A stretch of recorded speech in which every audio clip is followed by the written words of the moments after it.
nosotros el general Luis Altamirano, ex comandante general del Ejército, Javier, para arrancar y hablar de estos temas de seguridad. Así es, Alberto, y le damos la bienvenida al general Luis Altamirano. ¿Cómo le va? Buenos días. ¿Nos recepta bien, general? Buenos días, Alberto, Verónica, Lorena. No sé si están las personas presentes que nos ven. Aquí está Javier también, Javier Segarra. Javier, buenos días. ¿Cómo le va? Buen día. Bienvenido. Sí, es el tema de seguridad, general, que obviamente preocupa, ¿no?, a los ecuatorianos. Y hace un momento aquí hablábamos de lo que ocurre en Santa Elena. Entiendo que el ministro del Interior estuvo por allá. Lo cierto es que por más secretarías que se formen, por más políticas que se anuncien, la verdad que sigue siendo un tema que poco o nada se hace para combatir la inseguridad que viven los ecuatorianos, general. Efectivamente, vivimos lo que he llamado o denominado en algún momento un estado de papel. Somos campeones para hacer documentos. Hacemos políticas, diseñamos estrategias, aterrizamos en ciertas acciones estratégicas, pero a la final estas están fuera del contexto en el que vivimos. Muchas de ellas están desarticuladas en términos de tener una visión integral de lo que significa la seguridad y sobre todo el problema mayor, no se asientan en una realidad de naturaleza presupuestaria. Y ello conlleva a que el gobierno utilice un discurso demagógico en donde se hacen anuncios y debido a la propia complejidad de lo que es el Estado, ¿no? En un momento determinado he mencionado también que el Estado es una caja negra. Es muy difícil comprender por la propia tecnocracia, ya vemos así, por los asuntos que son altamente especializados, que el ciudadano común pueda determinar si lo que en el discurso y en las palabras se comunican aterriza efectivamente en acciones y sobre todo en números y en matemáticas. Y a todas luces, cuando comenzamos a investigar el tema, especialmente quienes de una u otra forma hemos estado ligados al mismo, percibimos que simplemente son anuncios, se vive de un marketing político permanente, pero que a la final estas no aterrizan en términos prácticos. Lo que resultaría... El gran drama que vive el Ecuador en este momento, no solo en el área de seguridad, en otras áreas como educación, en áreas como salud, en áreas como de inclusión económica y social, en muchas áreas esa es la penosa realidad. Lo que resultaría es que el ecuatoriano común y corriente dirá, estamos perdiendo o ya perdimos terreno ante la delincuencia organizada. Mire, debemos ver el fenómeno de la violencia desde dos aristas, y con esto no quiero decir que no existan nexos. Uno es la evolución de la delincuencia común y el otro es la evolución y desarrollo de lo que es la delincuencia organizada y sus nexos también de naturaleza transnacional. Las organizaciones delictivas organizadas pasan por tres etapas. Una primera etapa se conoce como predatoria. Entonces, hay organizaciones en este momento que están en esta etapa. Esta es una etapa que puede ser, para que la gente nos entienda, por ejemplo, una organización de 10, 12 personas, 15 personas, 20 personas, que se asocian con la finalidad de cometer ilícitos de manera permanente y normalmente se presentan buscando un cierto dominio de carácter territorial. Amedrentan a la sociedad cuando quieren, justamente basados en este dominio, utilizarlo para sus fines, por ejemplo, lo que tiene que ver con el narcotráfico, en cualquiera de las situaciones de la cadena de producción, y buscan generar este temor de la sociedad y ejercen la violencia para disputar con grupos rivales. Tenemos una pequeña organización que quiere dominar la calle, dominar la cuadra, dominar el barrio. y marca territorio. El problema es cuando tenemos organizaciones que ya están en una segunda etapa de desarrollo, que es la que se conoce como parasitaria, porque no hay que olvidarnos que el crimen organizado es una clase ascendente, es decir, tiene una necesidad de buscar poder económico, de buscar poder de reconocimiento de la propia sociedad y tener influencia de carácter política. Entonces, en la segunda fase, ya su visión no es exclusivamente de ese dominio local, sino de ganarse a la población. Y hoy en el país tenemos sectores en donde la propia población, yo no digo el barrio completo, pero que apoya este tipo de actividades. ¿Por qué? Porque viven de los recursos que provienen del ilícito. Y muchos se benefician inclusive con acciones de beneficencia, para darle un término, en donde yo puedo, por ejemplo, financiar una mecánica que tiene problemas la persona, una tienda, un expendio de productos, y no hablo de el chulquero, sino de estas formas de decir, bueno, usted está con problemas, yo le puedo prestar. ¿Y cuál es el interés? Ninguno. Estamos para ayudarle. Entonces hay esta vinculación directa y hay toda esta economía que se va desarrollando alrededor de esta vinculación directa, porque aumenta un poder adquisitivo y hay también la capacidad de soportar a estos negocios que muchas veces requieren recursos. Esa es la fase parasitaria. Lo más grave es cuando pasamos a una fase de naturaleza simbiótica, en donde en la fase parasitaria ya se convive. En el problema de la simbiosis es que los negocios que eran ilegales se van transformando en grandes empresas legales. De tal forma que estas personas tienen mayores contactos en los niveles políticos y económicos. Y les permite influenciar en la toma de decisiones de la política pública y de las decisiones inclusive coyunturales o estructurales que tiene que tomar un gobierno frente al combate al crimen organizado.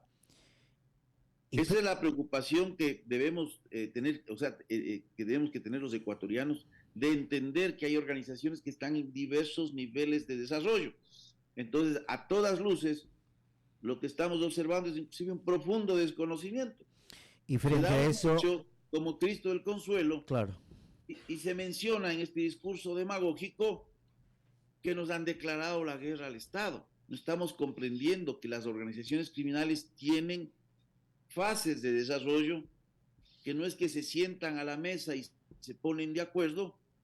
Entonces se genera estas figuras de carácter retóricas, se genera estas narrativas que a la final, ¿qué es lo que hacen? Que la ciudadanía en general, lógicamente, apoya políticas represivas y de coerción. Y a eso nos está llevando este gobierno, sin observar que el problema de la inseguridad no se resuelve con elementos duros de seguridad, se resuelve de una forma integral y holística, porque tenemos causas sistémicas y no estamos analizando la evolución y desarrollo que estas organizaciones tienen y que en algunos sectores del país ya tenemos la presencia de estas tres fases. Y frente a eso, general, la estrategia, por así decirlo, simplemente es un enunciado que no se aplica o que no saben cómo aplicarlo o no saben cómo responder a cada una de estas fases, y más aún cuando llega la tercera fase contra el crimen organizado, ¿no? Mire, si yo le pondría un eslogan al gobierno, le pondría el gobierno de la improvisación. Increíble. El tema de seguridad es absolutamente claro. Las condiciones de inseguridad del 2019, hasta en el momento que se hizo cargo de la presidencia, evidenciaron un deterioro impresionante. Pasamos de una tasa de homicidios de 5.6 habitantes por cada 100.000 a duplicar esta tasa cuando se hizo cargo el gobierno del presidente Lasso de 11 homicidios cada 100.000 habitantes. Habían elementos indicadores. Hubieron ya los primeros enfrentamientos carcelarios en donde teníamos 3, 4, 5 personas, no pasábamos de esto, actos crueles, pero la alarma más importante se dio el 23 de febrero del año 2021, antes de que asuma la presidencia el presidente actual. Usted llega a la presidencia, mantiene al mismo director del Servicio Nacional de Atención Integral, no hay plan, no hay una visión de lo que se tiene que hacer, no hay equipo de trabajo, masacre carcelaria en el mes de julio, se reacciona. ¿Cuál es el discurso de la reacción? La imposición de la violencia legítima del Estado. Es decir, una visión exclusivamente seguritista. Posteriormente tenemos otra masacre en septiembre, y ahí ya viene toda la historia terrible que se ha dado en las cárceles. Increíble. General, Verónica Landeta continúa con la entrevista. General, buen día. En base a todo lo que usted nos ha hecho el análisis hasta aquí, definitivamente entonces el Ecuador está normalizando estos niveles de organización narcodelictiva y pues obviamente la sumatoria, la violencia. Ahora, ante esto, la propuesta del gobierno es crear una Secretaría de Inteligencia, ir abriendo secretarías de inteligencia. Probaríamos en Santa Elena que también la delincuencia ahí y también las organizaciones se han desbordado. ¿Es esto definitivamente una muy buena medida o falta algo más? Verónica, lo que estamos viendo es justamente esa reacción que tiene el Estado. No tenemos una hoja de ruta. Si a mí me hubiesen dicho que esta Secretaría de Inteligencia estaba pensada desde el 24 de mayo del año en que asumió el presidente el gobierno, le diría perfecto, estamos cumpliendo una serie de pasos para articular en acciones tangibles una política de seguridad. Pero esto no es así. Mire, yo he hablado mucho en muchos foros de este tema. Y quién sabe, es redundante y cansa a las personas que muchas veces están preocupadas de lo que digo. Pero cuando se menciona el incremento del pie de fuerza de la policía de una forma tan desmedida, sin ver los efectos de presupuesto graves que se va a tener, insostenible, en este país no se discute. Esto no estaba en el plan cuando el presidente asumió. Llega el ministro Carrillo los primeros días de abril de este año y a los 8 días sale el presidente a decir el gran plan de los 30,000 policías. Si usted es una ama de casa, si usted es una empresaria, si usted es una trabajadora, madre de familia, y usted está hecho cargo de las finanzas del hogar y de repente yo tengo que proteger a mi familia porque hay inseguridad, voy a elevar los muros, voy a colocar cerco eléctrico, voy a colocar cámaras, voy a colocar rejas, pero si usted es la cabeza del hogar, usted hace las cuentas y dice, bueno, necesito salud, necesito educación, hay que atender otras necesidades, entonces usted toma una decisión de seguridad equilibrando otras áreas. Aquí se toman estas decisiones sin ni siquiera ver los números. Y le digo, este incremento desmedido significa cuando usted tenga los 30,000 adicionales, más allá de los estándares que señalan las Naciones Unidas, más allá de la media mundial. Claro que hay que ver contexto, hay que ir creciendo de forma racional. Significa 600 millones de dólares, Verónica. Y 600 millones de dólares no es poca cosa cuando uno compara con otras áreas del presupuesto. Miren, el área del presupuesto de vivienda para inversión social es de 68 millones de dólares. Y usted de repente le carga al presupuesto en gastos que son impostergables, porque los salarios, las obligaciones patronales, valores de décimos, compensaciones, se pagan mes a mes, no pueden ser postergados.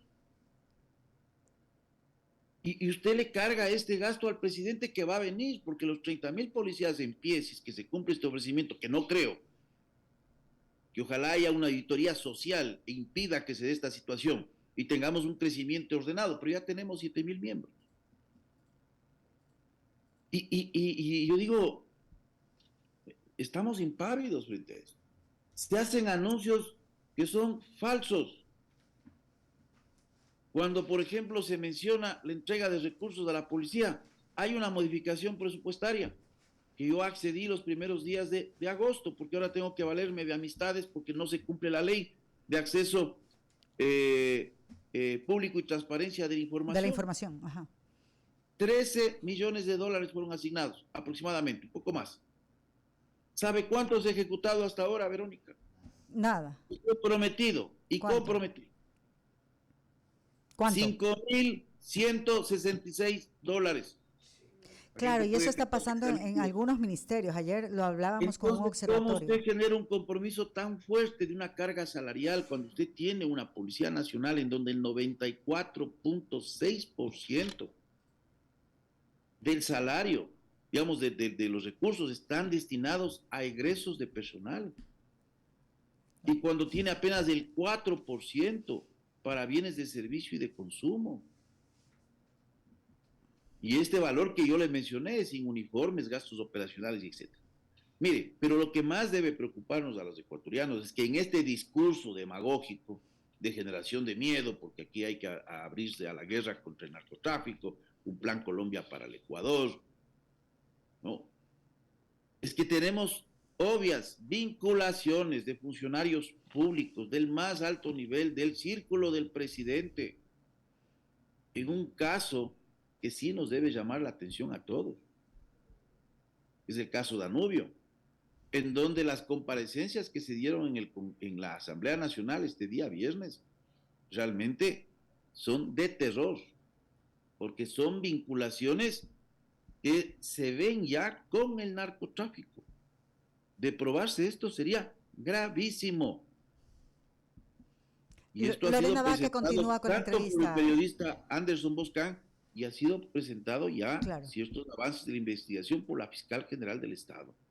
Ahí estamos hablando de esa tercera fase, en donde tenemos estas grandes empresas de fachada y en donde tenemos estas conexiones con los más altos niveles. Claro. Y en esa investigación se hace referencia a una de las personas que recientemente fue capturada por el caso Norero, con vinculaciones de personas que están relacionadas con el caso de las aduanas. Entonces hay dobles estándares, porque yo le digo, y sin ánimo de defender a nadie, el presidente llega de los Estados Unidos,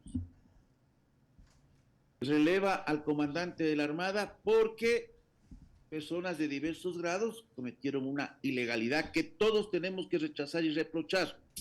No puede ser que los cuerpos de seguridad serán los primeros en estar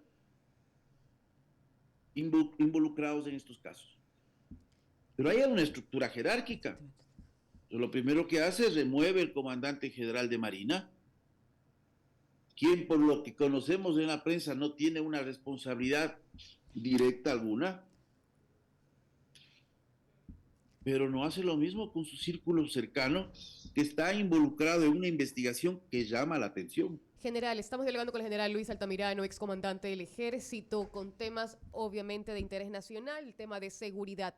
Se ha criticado bastante el accionar del presidente Lasso en temas de seguridad. Unos dicen que, como dicen, improvisación, tal vez está un poco retrasado en el tema de accionar, no forma preventiva, sino de reacción. Estamos viendo los escenarios en diferentes cantones del país donde efectivamente narcotráfico se mencionan, mafias organizadas, en las cárceles también.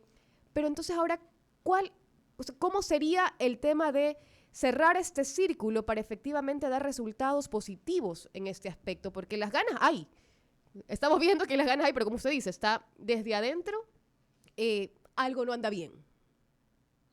Sí, mire, el concepto de demagogia está vinculado justamente a utilizar elementos como el miedo, elementos como las emociones, los prejuicios y las promesas a futuro, con la finalidad de generar adhesión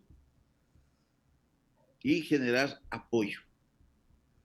Y desde el primer día, recuerde usted que el presidente, cuando asumió sus funciones, el mismo 24 de mayo convocó a una reunión del Consejo de Seguridad Pública y del Estado para abordar los temas de seguridad.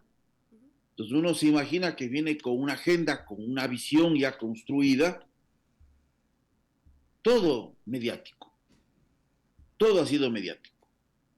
Entonces, ¿qué tenemos? Una serie de medidas que se van tomando de forma aislada, que no están interconectadas, que no están interrelacionadas, que son reactivas y que a la final esta desarticulación que tenemos nos va a pasar una gran factura a futuro, porque le digo, es grave. Y vamos a abordar algunas de las posibles soluciones de la visión que se tiene que tomar, pero solo para que usted se dé cuenta lo grave de la situación. Cuando se hacen estos anuncios, hay que recordar que el presupuesto del SNAI está en el orden de del Servicio Nacional de Atención Integral a las personas privadas de la libertad. Es un presupuesto que no llega a los 130 millones de dólares. Verónica, 130 millones de dólares, y usted el próximo año, ya solo con los 7,000 policías, le está pasando una factura equivalente a todo el presupuesto del Servicio Nacional de Atención Integral. Dígame si se está obrando con responsabilidad, con prudencia, con inteligencia, de ninguna forma. Porque eso de ahí usted no puede postergar, como si ha postergado el gasto de inversión en salud, el gasto de inversión en educación, el gasto de inversión en vivienda social. Eso sí está postergado. Usted no puede postergar el hecho de dejar de pagar salarios. Entonces, mire, no podemos dejar de ver, lógicamente, el componente del uso de la fuerza legítima del Estado en una estrategia frente al crimen organizado. Y ahí se requiere un crecimiento racional de las instituciones de seguridad, equilibrado al presupuesto del Estado y sobre todo vinculado a cuáles capacidades tienen que ser desarrolladas. Esto no es cantidad, esto es calidad. Y eso demanda material, equipo, entrenamiento, que todo conlleva costos.